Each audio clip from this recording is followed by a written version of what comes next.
మిమ్మల్ని అందరినీ ప్రేమతో ఆహ్వానిస్తున్నాం. ఈ మార్నింగ్ మన్నాని ఈ కార్యక్రమం ద్వారా మీరు అనేక మంది దీవించబడుతున్నారని, మేలు పొందుకుంటున్నారని, ఆశీర్వదించబడి అభిషేకించబడుతున్నారని విని దేవునికి కృతజ్ఞతాస్తుతులు చెల్లిస్తున్నాం. ఈరోజు దేవుడు మనకిచ్చిన వాగ్దానం యెషయా గ్రంథం 30:18. దేవుని బిడ్డలారా, మీ ఇంటిలో ఎవరైనా చంటి బిడ్డలు ఉంటే, యవనస్తులు ఉంటే, వారి జీవితంలో బలమైన అద్భుతం చేసి దేవుడు తన నామాన్ని ఘనపరచబోతున్నాను మాట్లాడుతున్నాడు. కనుక రెడీ అవ్వండి. మీ పిల్లల విషయంలో ఎవ్వరు చింతించవద్దు, ఆలోచించవద్దు. శ్రేష్టమైన మంచి జీవితాన్ని దేవుడు ప్రసాదించబోతున్నాడు. దేవుడు బిడ్డలారా, తప్పిపోయిన కుమారుని యొక్క జీవితంలో ఆ తండ్రి తన తప్పిపోయిన కుమారుని ఎడల జాలి పడినట్టుగా మన పరిశుద్ధ గ్రంథంలో చూస్తున్నాం. కొన్ని రోజులుగా మనము యేసుక్రీస్తు ఒక కనికర జాలి గురించి ధ్యానం చేసుకుంటూ వస్తున్నాం. లూకా సువార్త 15:20 చదివితే, దేవుని బిడ్డలారా, ఆ తప్పిపోయిన చిన్న కుమారుడు పశ్చాత్తాపపడి తండ్రి వద్దకు వచ్చినప్పుడు ఆయన చూడగానే ఆ తండ్రికి జాలి కలిగిందంట, ప్రేమ కలిగిందంట. దేవుని నామానికి స్తోత్రం. కారణం ఏంటంటే, దేవుని బిడ్డలారా, పశ్చాత్తాపముతో ఆయన తండ్రి వైపు తిరిగాడు. ఈరోజు తండ్రి వైపు తిరుగుతున్నారే కానీ పశ్చాత్తాపం లేదు, నిజమైన పశ్చాత్తాపం లేదు. కీర్తన 145:18 ఏమని ఉందండి బైబిల్లో? ఎవరైతే నిజముగా మొరపెడుతున్నారో వారికి దేవుడు సమీపిస్తాడంట. ఈరోజు చాలామంది దేవుని వైపు తిరుగుతున్నారు కానీ నిజమైన పశ్చాత్తాపం, నిజమైన మొర్ర పెట్టడం అనేది చాలా తక్కువ మనకు కనబడుతుంది. ఈరోజు పరిశుద్ధాత్మ దేవుడు మీ అందరితో మాట్లాడుతున్నాడు. మీరు దేవుని వైపు పశ్చాత్తాపంతో, నిజమైన పశ్చాత్తాపంతో తిరిగినప్పుడు ఖచ్చితంగా మీ మీద దేవుడికి ప్రత్యేకమైన జాలి కలుగుతాయి. దేవుని నామానికి స్తోత్రం. అలా ప్రభు జాలి కలుగుతున్నప్పుడు ఏం చేస్తాడంటే, మీకోసం పరిగెత్తటం ప్రారంభిస్తాడు. దేవుని నామానికి స్తోత్రం. అయితే ఈ పశ్చాత్తాపం ఆయనకి ఎలా కలిగింది? తప్పిపోయిన కుమారుడుకు తండ్రి ఇంట్లో సమృద్ధి ఆయనకి పశ్చాత్తాపం కలుగజేసింది.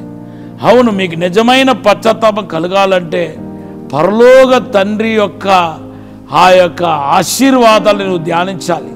లూకా సువార్త 15:17 మీరు చూస్తే ఆ సమృద్ధిని బట్టి ఆయనలోనికి డీప్గా ఆయనలోనికి రిగ్రెట్ అయ్యి పశ్చాత్తాపడి దేవుని వైపు తిరిగాడు.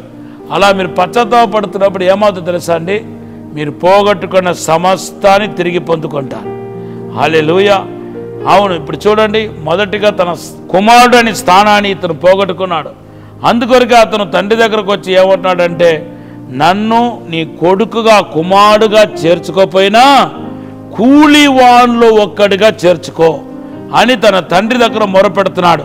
లూకా సువార్త 15:19 మనం చూస్తున్నాం. అయితే అతను అడిగాడు కాదని చెప్పి అతన్ని దేవుడు కూలివాడుగా తండ్రి చేర్చుకోలే. కొన్నిసార్లు మనం అడిగింది దేవుడు ఇవ్వకపోవచ్చు. దేవుడు అడిగింది ఇవ్వలేదు కదా, నా మీద కనికరం లేదు, ప్రేమ లేదు అని అనుకోకూడదు. నీకు దేవుడు నువ్వు అడిగింది ఇవ్వకపోతే ఇంకా గొప్ప మేలు నీకు దాచిపెట్టి ఉన్నాడని అర్థం. నువ్వు అడిగింది, నువ్వు ఆశించింది, నువ్వు కోరింది దేవుడు ఇవ్వకపోతే ఇంతకంటే శ్రేష్టమైనది దేవుడు నీకు ఇవ్వబోతున్నాను అర్థం. ఆయన కూలివాడుగా చేర్చుకోమన్నాడు. వెంటనే ఈ తండ్రి రైట్ ఇవ్వరా, నువ్వు అందరితో 10 మందితో పాటు నువ్వు కూడా గేదెలు ఆవులు మేపురా అంటే వేరేలాగా ఉండేది. కానీ తన కొడుకుగా ఆయన అడిగింది ఇవ్వలేదు.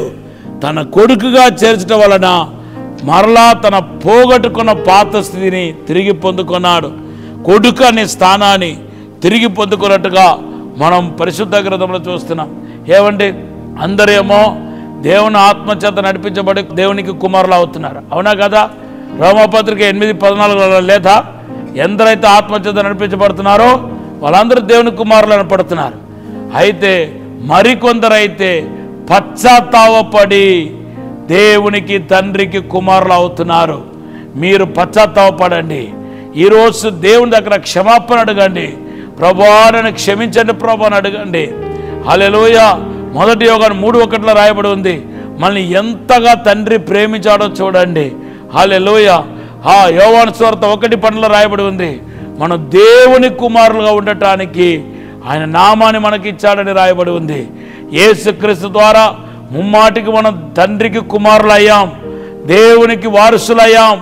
కనుక ఈరోజు మీరు చేయాల్సింది ఏంటంటే తెలుసా, ఆయన దగ్గర ఉన్న సమృద్ధి గురించి మీరు అవగాహన కలిగి అర్థం చేసుకొని దేవుని వైపు తిరిగితే కనుక మీ జీవితం ధన్యకరంగా మారుతాయి. ప్రభువు మనల్ని ఆశీర్వదించి దీవించునుగాక. ఆమేన్. ఒక చిన్న ప్రార్థన చేస్తాం. పరిశుద్ధము నమ్మకమైన పరలోక తండ్రి, నీకు వందనాలు, స్తోత్రాలు ప్రభువా. మమ్మల్ని క్షమించి మన్నించి పరిశుద్ధపరిచి నీ ఆత్మతో శక్తితో వెలుగుతో నింపండి ప్రభువా. అసాధారణమైన అద్భుతమైన కార్యం జరిగించి మేలు జరిగించి వర్ధలు చేయమని తోడుంటమని రక్త కొట్ల భద్రపరచమని అడుగుతున్నాను. నీ కుమారుడిగా చేర్చుకోమని యేసు నామములో అడిగి వేడుకుంటున్నాము తండ్రి. ఆమేన్. ఆమేన్. Have a blessed day. God bless you.